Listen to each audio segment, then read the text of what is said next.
Sarah. Nothing. Carla? You've got no substance to your argument. You're not even backing up.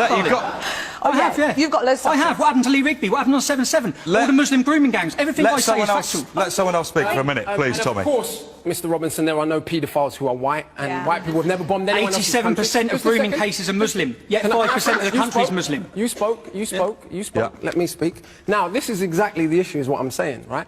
As much as I agree with what's being said about this man and his organisation, right? Can you back up, we focus on fringe bigots rather than dealing with the real central issue that we have a political system. I can't count how many times I've read the Daily Mail or some other paper, not that I read these rags, and it says, Pakistani man does blah. When Jimmy Savile is convicted or something comes out about him, is his ethnicity or his religious beliefs put forward as the primary reason for him committing an offence? No. But we can...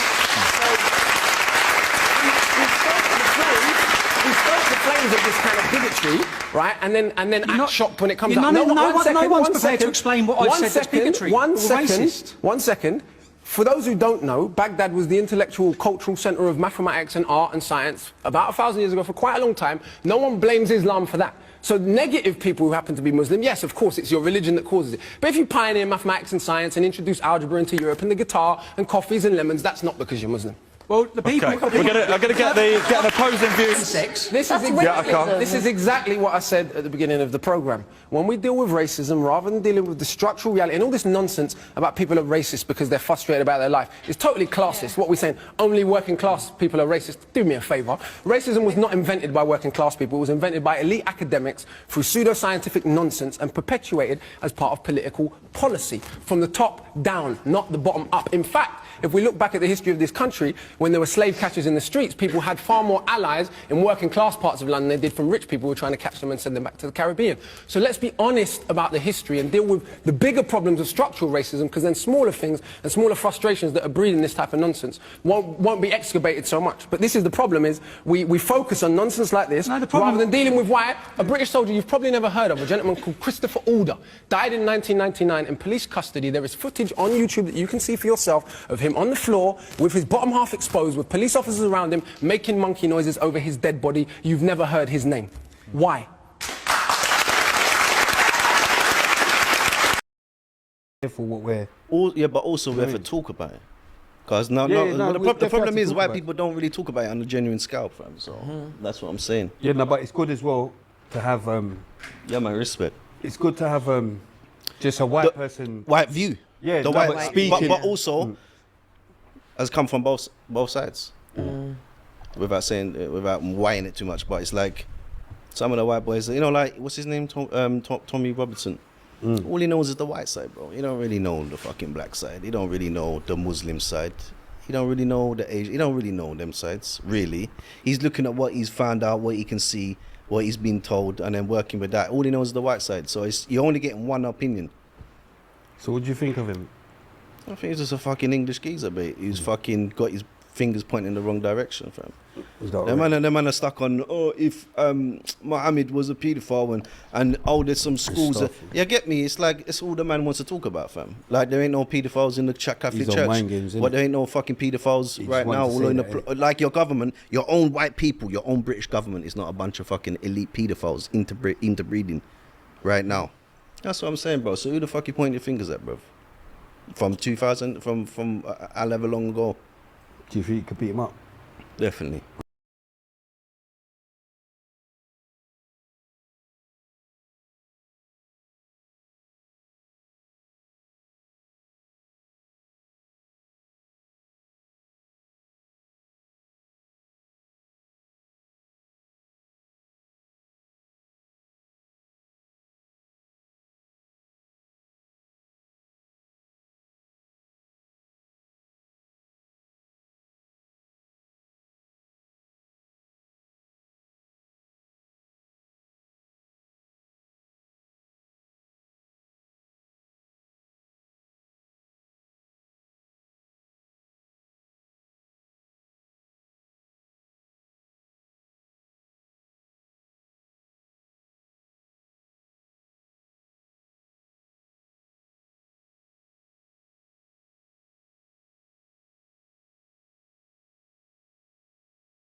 highly political, highly violent ideology called Islamism is sweeping our nation. Still on this subject, as Suella Braverman has said, Islamists are in charge of Britain now. They've got control of Caen and they've got control of London. He's actually given our capital city away to his mates. We have a growing number of young people in this country who do not subscribe to British values, in fact, loathe much of what we stand for. Are we talking about Muslims here?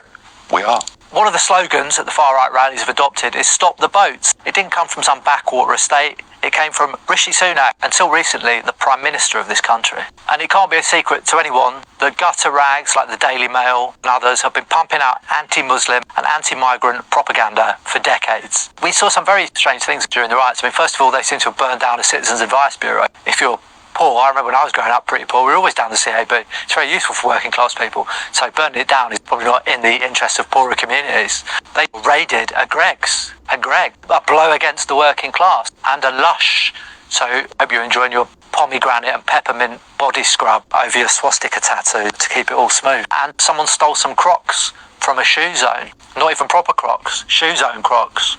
So I don't even know what the thinking was there. Turns out that by taking their country back, what they actually meant was taking mobile phones from O2. I can't recall an expectation that white people had to get their house in order when they were digging bodies out from under Fred West patio, or when Jimmy Savile ran amok and abused people for years. But I don't recall white people being told they had to get their house in order when someone shot 16 kids and a teacher in Dunblane, or any number of other examples like that. When people of colour commit crime, it always seems to be connected to their culture and ethnicity. Almost immediately there were claims that the alleged killer in Southport was a migrant that had come off a boat. There was almost a desperation. There was a desire for whoever did this to be a Muslim. And when it was revealed, in fact, he was a British Christian kid, there was a rapid attempt to reorientate it about this kid being black. Apparently he's from a Rwandan background.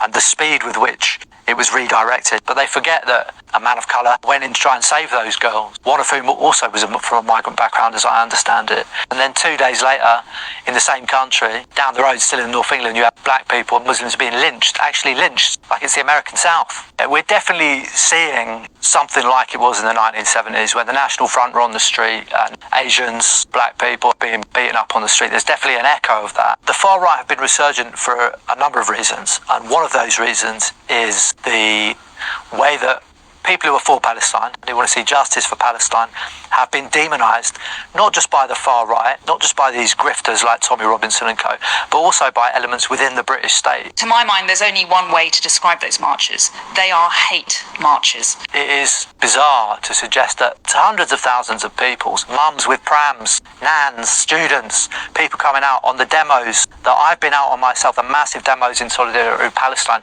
are somehow, by any stretch of the imagination, hate marches, but the people burning down businesses and attacking mosques are expressing legitimate concerns, I think is the term that they like to use. That is completely bizarre. It does beg a question when you look at the kind of contours of racism and prejudice in this country. If it were synagogues being burnt down, would any of the figures we've talked about today be as quiet as we are now? I suspect not. If you're a student of history, and if you look at the rise of the Nazis and prejudice in other places, you will see that in the press and by public figures, there's a long process of demonisation and framing those people as an enemy within. You need to be disciplined and marginalised and ultimately gotten rid of. Fascism is a complex beast. How it changes and reformulates around different things. Before the Second World War, Jewish people were the punchbag. At other times, it's been other people. It's been the Irish, it's been black people in this country. At the moment, the punchbags, the people who are othered and demeaned, are Muslims. That's very clear. And part of that is about British foreign policy. Islamophobia is a key component in British foreign policy around places like Gaza, in the past around places like Iraq and Afghanistan. Islamophobia was a key element. It was part of the intellectual case. Britain didn't go to war in those places just because it doesn't like Muslims. It went there to take their things. Islamophobia or other kinds of racism in other contexts is always the lubricant. It's what dehumanises those people so that people can allow it to happen and not feel too bad, because those people aren't really people. They're some other kind of people. They're some lesser order of people. And it's absolutely essential, not just to far-right politics, it's completely built on it, but also to British foreign policy. I myself was involved in the war in Afghanistan as a soldier, and I'm aware, have seen the devastation that was caused. So it's completely understandable. This is cause and effect, that people would not be able to live there anymore because of the violence that the occupation produced. If you're moaning about brown people being in this country, you have to understand that many of those people are here precisely because we were in the countries which they may have originated in. And that is still the case with people coming over to the UK now. Many of them are Afghans, many of them are Syrians, many of them are Iraqis. These are all places which Britain has interfered with or occupied. This is not just a historical process, okay? This is something that is now, that continues to happen. We have a colonial past, as I've said before, but also a colonial and an imperial present. You have to be able to look at this from the perspective of the ruling class. They benefit from this stuff. Remember, fascism serves the ruling class. It serves capitalism. That's what it's for. It's to put us all back in our place when things are going badly wrong. When the capitalist class see people from working class communities, white, brown, black, Muslim, whatever, they are laughing. It suits them that we're all at each other's teeth. The person to the right and left of you is not the enemy. It's the person up there who's taking a big chunk of your wages for his own enrichment. He wants you to fight. It's a story as old as time, as old as class itself. But I don't see a working class which is white. There are white working class people. There is a section of the working class which is white. I come from it myself, I'm very aware of it, but the idea that there is only a white working class, these ridiculous ideas. It's an economic category. It's people who sell their labour. So the working class is multi-ethnic, incredibly diverse. And what I would like to see and hope I see is the trade unions in this country. They have historically always been the organised working class, an essential barrier against fascism and racism, and it needs to be that again, because there's more of this stuff, as I've said, coming down the pipe. The economy continues to decay. The far right will be there waiting to latch onto it. Fascists have always been conspiracists, and one recent expression of that, which I often see, for example, on veterans forums, is the great replacement theory, which is this kind of victim fantasia that white people are being replaced. These should be, at most, marginal theories held onto by a couple of cranky weirdos. But there are major public figures who seem to have some kind of sympathy towards these ideas. One of those is Elon Musk, who often cites theories like that or adjacent to that. And this is much more serious because he's not just some marginalised weirdo. This is a man who owns a social media platform. And that, of course, just expands it. It's exponentially more dangerous and more people will be engaged with it. So we have to remember, this man was born into wealth. He's an oligarch. He's not your friend. But I always go back to the idea that the enemy comes in a private jet and not a boat. We have to understand this is part of what fascists do. They are parasitic. They parasitise causes and they parasitise events, whether it's questions about immigration, whether it's girls in Rotherham being gang raped, etc., etc. They will always try and parasitise those events. And it is not because fascists are somehow feminist. Fascism, I think, has a particular appeal, masculine appeal.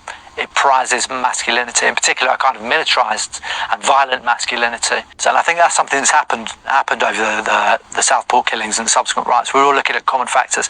And for people on the right, that seems to be race. He's from here, he might be that. To the point where they even made it up. They wanted it to be a certain thing. It was actually something else, but they jumped on it.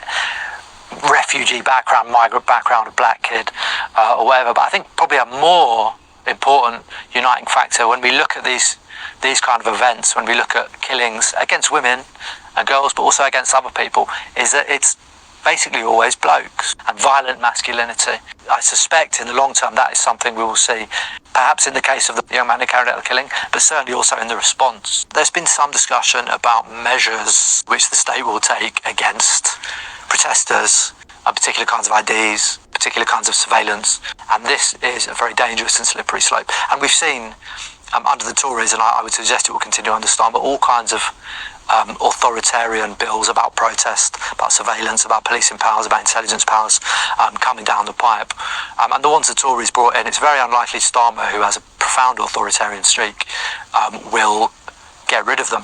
I remember very keenly the London riots and the response to that. They were running 24-hour courts to get these kids off the street and into jail. We can't stop those processes. The state will do what it does, but we need to be able to look at the deeper causes, why people get caught up in violence like that. Clearly, the main agitators were bussed in these cases, but it also seems clear to me that there were some local people, particularly young people, we saw in the case of the lynchings in Hull, who get dragged into it, and we have to look at why, what's going on in their lives, that they would be pulled into these explosions of violence. And I would suggest the age-old story is, if we look at the conditions in those communities about what's been taken away, what they feel they need to do to be dignified and have the opportunities they need. I think we need to talk about all those things because a lot of those kids are probably going to end up in jail, same as after the London riots, and then their problems and their attitudes are very likely to be compounded. Austerity, cost of living, the lack of opportunities, the education system being like made unreachable by many people. When you look at the causes of those problems, that's not Muslims, that's not migrants. Migrants didn't close down your library, that was the government. That was because things have been cut. It's because capitalism is in decay and they don't want you to have nice things anymore. So we should look at that and always argue against fascists and the far right when they come into our communities and say, oh look at him, he's your enemy, look at what he's doing, because it's not the case. So, for example, for years we've had this Tommy Robinson in this country, and he's done nothing for the past 20 years other than create a division. You know, there was a division there, but then within society you've got plants that governments are in touch with, and they'll plant them to make that division more wider. So I've been watching that little, he's targeted me in the past when he was over English and that, he's come on to me. But I've always not liked him because of what he's saying about the Muslim fraternity. And I've always had friends who are Muslims, so I've always disliked what the fuck he's been saying. And his agenda is Muslim, Muslim. And it always has been. So all of a sudden, I'm watching the telly or something, or social media, and he's popping up, sitting with Muslim brothers, and I'm thinking, wow. But do you know something? And then he's going on, and he's going, oh yeah, I respect Muslims, she's the only one who's just... And I'm looking at him thinking, you slimy little piece of shit. He uses that because he's trying to get a reaction out of the white English people. Well, you got to realise what you're dealing with. You know, you're dealing with... he's educated now, right? Because later on he's got himself educated. But what you're dealing with, basically, is a fucked up cokehead. And honest to God, bro. Obviously, we know the rumours, yeah. It's not rumours, mate. Yeah. He's admitted it himself. He's a fuck up. And you know what cokeheads are like. That's true, they talk You've got a cokehead, he's just going to chat shit, and when they get possessive over something, they get possessive over something. You know what? That's what cokeheads do. That is... And that's what you do. So when you see him on camera and he's going... he's charged up part of his head. He wouldn't be able to speak properly if he weren't charged. Do you understand? A lot of cokeheads are delusional as well, you know. Listen, he's just a fuck up with a hatred for Islam. That's what he is, bottom line. So when I see him sitting there all of a sudden, cozying up, rubbing shoulders with other Muslim brothers, saying, oh, he respects Muslims now because they're standing up about the schools. And then I was sitting there and I was just thinking to myself, you slimy fucking rat. And I also thought to myself, watching a few months, and then all of a sudden, Israel and fucking Palestine kicks in. And what's he doing? Look what he's done, yeah. Straight back to the way he was 18 months before. So for a full year, he's been working on Muslims, trying to get in the good books. We're better if we're together, we're stronger if we're together. All that bullshit. The first opportunity he gets to support Israel, he's on it in a flash. And he's been getting funded. He's been getting funded by Israel for well over a decade, and it's known, it's fact. Yeah, no. Apparently he's took millions and disappeared. Like the money, where's the money? You know, in funding and stuff like that. He's a cokehead, mate. He's snorted it all. That's all you got to put it down to. The flake. He's a junkie. The flake from Liverpool. Wherever the fuck it's from. You know what I mean? But the bottom line is, you know what a cokehead's like. Is, yeah, and right. You know the way they behave. I never thought about it like that, you know. You know the way they behave. You know the way they conduct themselves. You know how slimy and how they talk about people. And that's what you're looking at with Tommy Robinson. Just a fucked up cokehead. That is all manufactured. That has to be cultivated within people. That doesn't exist inherently within people in this country. In fact, reality is the biggest the biggest factor which disproves the theory, because on a day-to-day basis, the entire economic system, the entire logistics of society rely upon cooperation between people that, unfortunately, a small section of the society seem to believe are impossible compatriots to start with. you're being told that there's no way that this group of people can coexist within this society. But the entire reality that we live is at odds with that.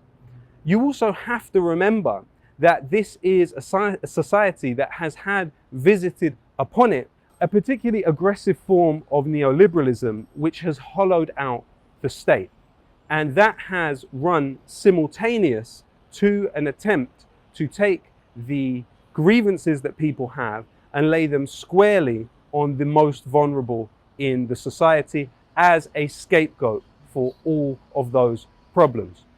For instance, when we look at the development of Tommy Robinson and the English Defence League, I think it's important to start right at the beginning. Now, the English Defence League, when first founded, was co-founded by an individual that calls himself Paul Ray. But who was Paul Ray? Paul Ray was somebody who infiltrated and spied on the International Solidarity Movement. This was the activist group in Palestine that Rachel Corrie had been a member of. Rachel Corrie, of course, killed under an Israeli bulldozer in Gaza. Now, Paul Ray infiltrated this organization and submitted that information to multiple intelligence agencies, including Israel. Following that, he came back to England and founded the English Defence League, which again, you have to remember, was a direct extension of the war on terror. It was about people in Luton, supposedly, protesting against the British Army and its crimes in Iraq specifically. And so then in response to that, the English Defence League is formed. But there's another aspect to the English Defence League which requires deeper examination. Into the background of the organisation he founded, the English Defence League, we could take the view that it was intended to be an offshoot of the terrorist Zionist organisation, the JDL, the Jewish Defence League. In fact, his co-founder at the English Defence League was an individual who called himself Paul Ray. Paul Ray, prior to founding the English Defence League, infiltrated the International Solidarity Movement, a pro-Palestinian organisation which Rachel Corrie had been a member of. Paul Ray infiltrated and spied on this pro-Palestinian organisation and then submitted the information to several different intelligence agencies. Following his work for Israel, Paul Ray founded the English Defence League with Tommy Robinson. When it came time for the English Defence League to be registered on Companies House, that was carried out by a former Israeli soldier, Roberta Moore. Moore led what they called the EDL's Jewish unit, which regularly partnered with the Zionist Federation to hold demonstrations outside the Israeli embassy. Roberta Moore is pictured here with the vice chair of the Zionist Federation at the time, Jonathan Hoffman. Jonathan Hoffman is a former vice chair of the Zionist Federation.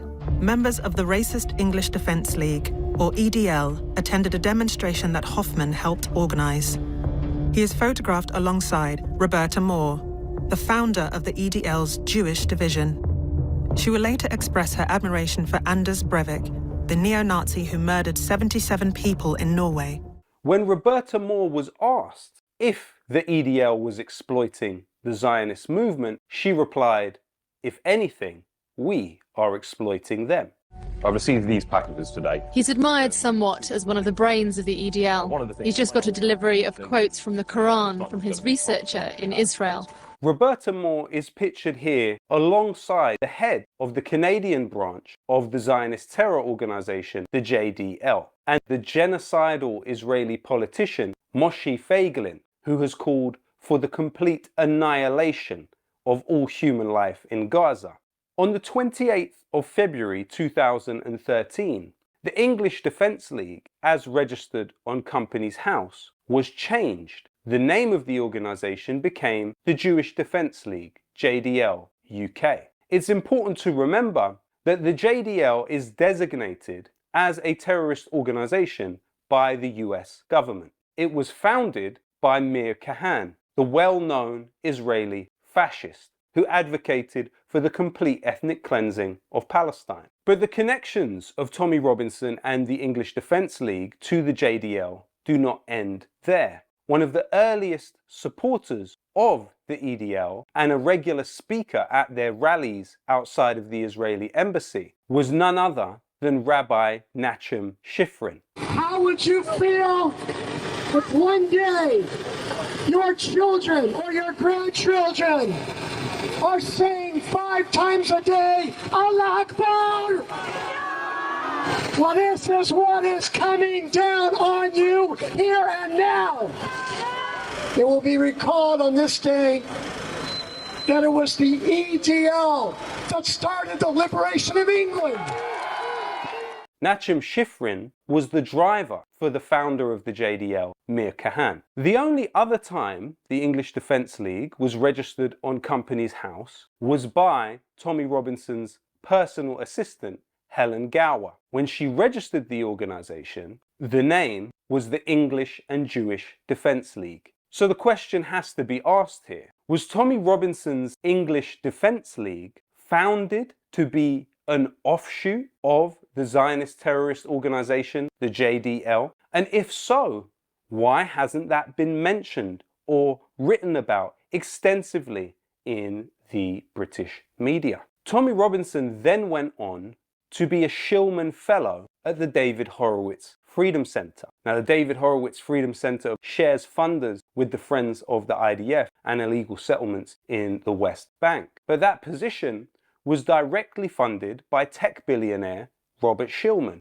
Who is Robert Shillman? Well, he was a board member on the Friends of the IDF at the very same time that he was funding Tommy Robinson to the tune of £8,000 a month, according to his other former assistant, Lucy Brown. Here we see Robert Shillman speaking at the Zionist Organization of America and describing his pen and his checkbook as weapons.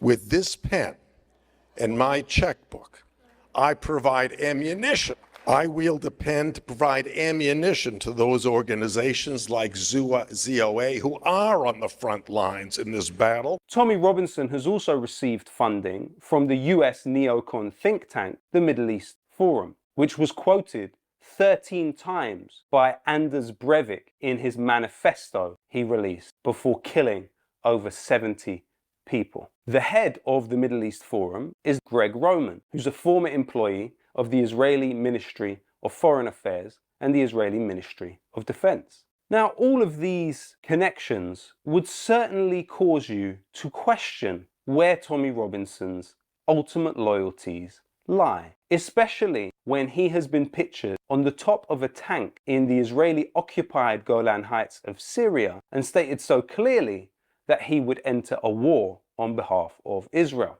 If there was a war tomorrow, which there will be, because I'll probably start at the end of the session, if there was a war and it kicked off, I would be there on the front line fighting for Israel. Save our kids? What about the 20,000 kids killed by Israel in Gaza? When Israel killed 3 former British soldiers with an airstrike in Gaza, what was the response of Britain's patriot, Tommy Robinson? British people that do aid work in Gaza are cucks. Play stupid games, win stupid prizes. How can Tommy Robinson define himself as a patriot but speak with such callousness about the death of former British soldiers? I think Tommy Robinson owes an apology to the families of John Chapman, James Kirby and James Henderson. Those who serve as an attachment to the war industry have sought to pin the blame for what is happening in this country on Russia. It's interesting because there is far more of a material connection between Tommy Robinson and a particular genocidal ally in the Middle East. It's very bleak, it's very dark, there's no way out. If there's no water, there is no way out of Gaza. What should we do? Like, drown? Like, commit mass suicide? Is this what Israel wants? And we're not going to do that. And I was telling some friend the other day that I am an academic. Probably the toughest thing I have at home is an expo marker. But if the Israelis invade, if they barge at us, charge at us, open door to door to massacre us, I'm going to use that markers, throw it at the Israeli soldiers, even if that is the last thing that I would be able to do. And this is the feeling of everybody. We are helpless. We have nothing to lose.